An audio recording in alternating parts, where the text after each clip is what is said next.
Hello again, this is Brad Lee on the Special Needs Marriage and Family channel. This is part two with Rita Jane Smith, my second cousin. And our first part went so long, which is great because now I get two videos out of her in our time together. But Rita Jane, again, thank you for being with me on this. This is kind of fun as we sat here and talked and, outside in beautiful southern Indiana. But part two, really two kind of questions that I really want to delve into that I prepped you for. And what I would like to ask you, we talked in our first segment a little of your story and Ethan's birth and some of those challenges in the early days. We talked about what the biggest challenge was, and we talked about speech and the greatest, and I think the encouragement, which I didn't really hit on, but as we begin to recap, there are more victories and good things than there have been challenges if I kind of read you right. There are just some beautiful things about Ethan's life and really about individuals with Down syndrome and really all special needs children. But today, as we shift gears a little bit, to talk about the impact, and again, I prepped you for this as comfortable as you are, because people are watching this, or at least we hope, and I hope they're being encouraged, but learning. And for those of you that don't have a special needs child, to get insight, particularly, and as I've shared some of the work that I'm doing in my doctoral program, talking about the special needs marriage. And so my question to Rita Jane today is, talk to us about, and again, Ethan is 23 now, but the overarching impact on the marital relationship. And you have one other daughter, Lauren, who is 27, if I remember right. She's 4 years older than Ethan. But talk for a moment about the impact of the marriage having a special needs child, as you think about that. Yes. As I reflected, the early days, after bringing Ethan home from the hospital, getting through that milestone there, and then dealing with a child that you've been told has Down syndrome, and so you're visiting doctors, you're getting, they're checking all these different, the muscle strength, and we did do a genetic type of testing, if I'm saying that right, to find out, because I wanted to find out, I had read about the different types of Down syndrome. You've got an extra chromosome there. Do you have a mosaic type or the other type? But we knew that he did not have mosaic. So there was different steps there. My husband and I, as I mentioned, we're a family of great faith, and we have a good support system by having a family near us. And I think that is such a blessing in so many different ways, because when you're impacted with that, it's a ripple effect. It just doesn't affect you and your household. But I had a wonderful mother that, and I also had a sister who also had a disabled child growing up, and then, our cousin, Danny, okay? So it was not unfamiliar to us as a family to have someone that was thinking and acting differently than all of us. We were used to that, but now it affected my household. How is this going to play out in life? Or again, the thought process of what the future held created a lot of anxiety. And my husband, he's a wonderful calming agent. He would really speak to me on, and that communication and that relationship that we have kept things in balance, because when my emotions would get ahead of me, he would say the right words to just kind of bring me into play here, and then I just decided again that I was not going to let the future control me, to worry about that, and as things would come about, that's when we would deal with that. When you get into another aspect toward the high school realm, sometimes there are certain individuals that they'll want to meet with you and say, what do you think about your future for Ethan in the event that something would happen to you and your husband? And so, that when that comes, then I can deal that, and we have dealt with that as a joint team. Hmm. There are things that I know different support groups have, like Dad's Night Out, Right. and that's specifically for dads. And I just admonish fathers, and mothers. You kind of need that. You need that support. Now, my husband, he is not one to have camaraderie with a group like that. He's not into the support group thing. He many times he wanted me to come home, share with him. He wanted to deal with things in his own way, and that's kind of how he has been all along. Now, in his world, even his business world, remarkably, there have been people that have come across his path, other dads with children with disabilities, and he's had a good fellowship with them in that way. But in some things private, there are times that he has had, how do I want to word this? He has not dealt with things very well, because if Ethan has acted out, and that's another thing. Sometimes they do things, they're not. You cannot make them behave. Okay. And you can't predict when that's going to happen either. No, and it'll catch you off guard. And so we kind of resolved a long time ago. There's certain places we don't go. If we go and we sense that is not a good fit, then we will not go there. We'll pull back, or we stay private to ourselves if it's at group gatherings. Now, when you have other children involved, now we only have one other daughter involved, but sometimes it impacts the whole family. Right. My sister, there was many times that she did not take my niece different places because of the sound. The sound bothered. So she would try to check, but as soon as she seen my niece would start flapping, or it was out of control, she knew to remove her from that. And many times she stayed at home. She stayed away. She didn't.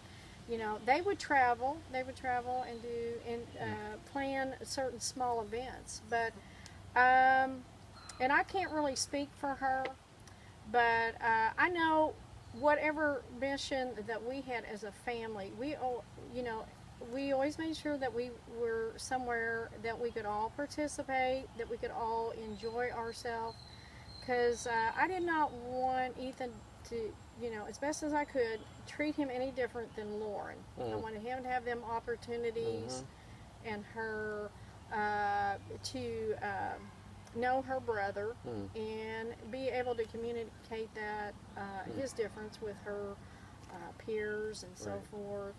And but it impacts the whole family.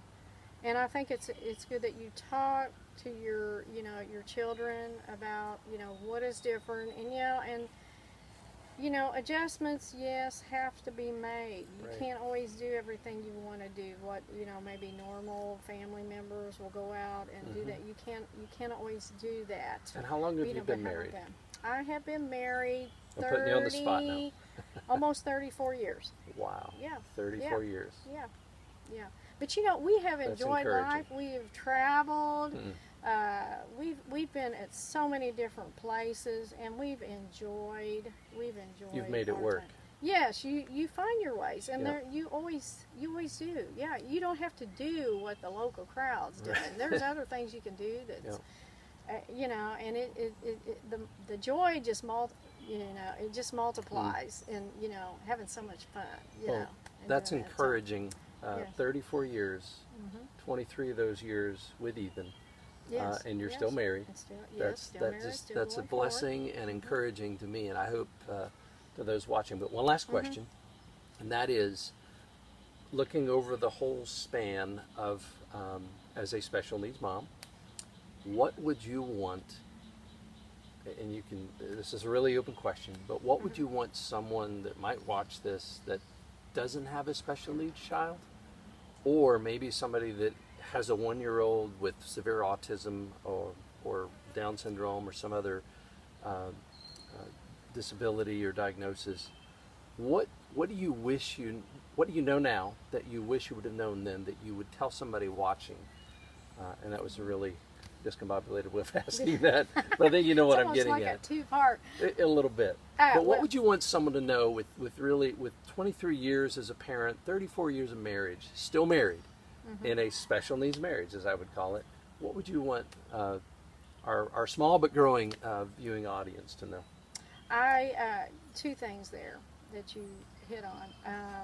The first, as far as having you're raising a family at home that's not disabled and all, I would greatly admonish that you expose your children and talk to them about other children with disabilities. And yes, they may see some strange things, and that is totally, but to help them to be kind and compassionate, and sit with them at a school lunch table when you see them over there, to interact with them, and not to fear. So Right. that's one big thing I would encourage you as a parent, to teach your children to not fear these children, or even some of the adults. And as far as, what was our second question? Second thing.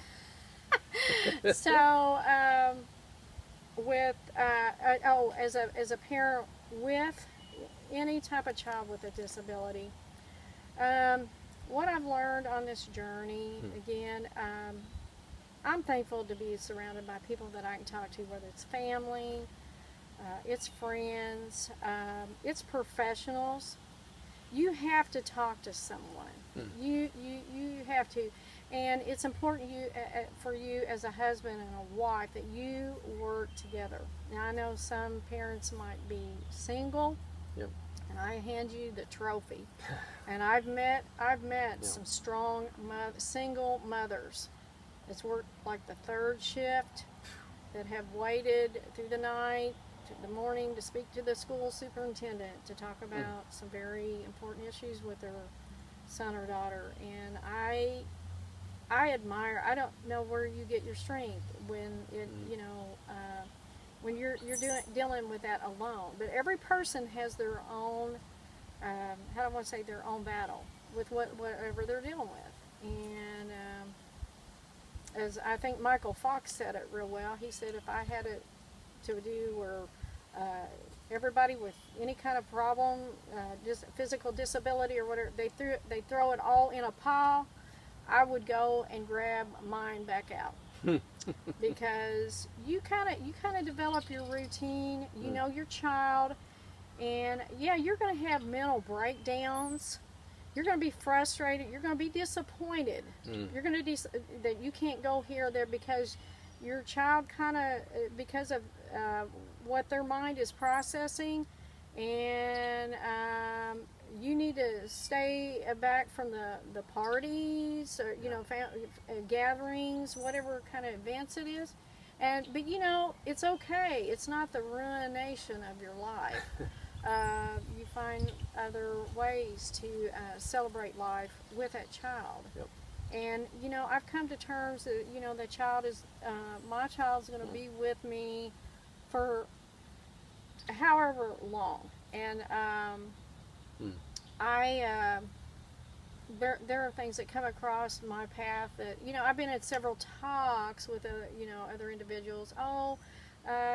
He might like being in an apartment one day, and that's kind of a thing with the older ones. Well, I don't feel that right now, and I'm still mom mode, and I want to protect him. But there's sometimes that I do want to get away with my husband, and you can't always find a sitter that is going to be adaptable to take care of a child with special needs.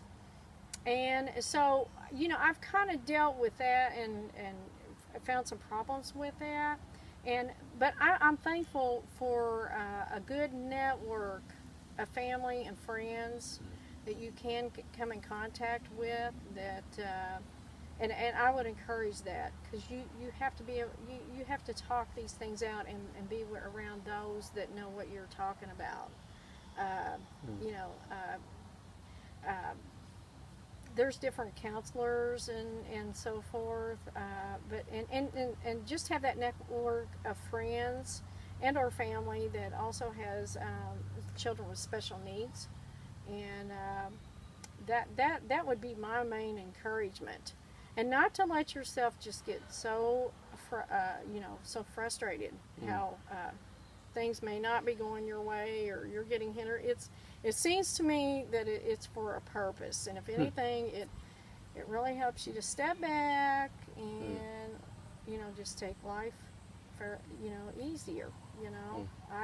That's me. That's my opinion, and That's awesome. yeah. Rita, So, thank you for that. okay. Your wisdom and experience. Thank you for sharing. Okay. I'm sitting here as you were sharing that. Next time we come home, we'll have to do this again and catch up. But for now, thank you to those of you watching. I trust that you've found encouragement. I know I have. And insight into Rita Jane's life and experience with Ethan and her husband John, as they have been married 34 years. Again, I reiterate that. And Ethan, who's 23 now. But again, thank you for watching. And we will be with you soon again on this Special Needs Marriage and Family channel. And until then, as I'll soon be saying, aloha. Thanks for watching. Subscribe and like us, and we'll see you next time. Bye-bye.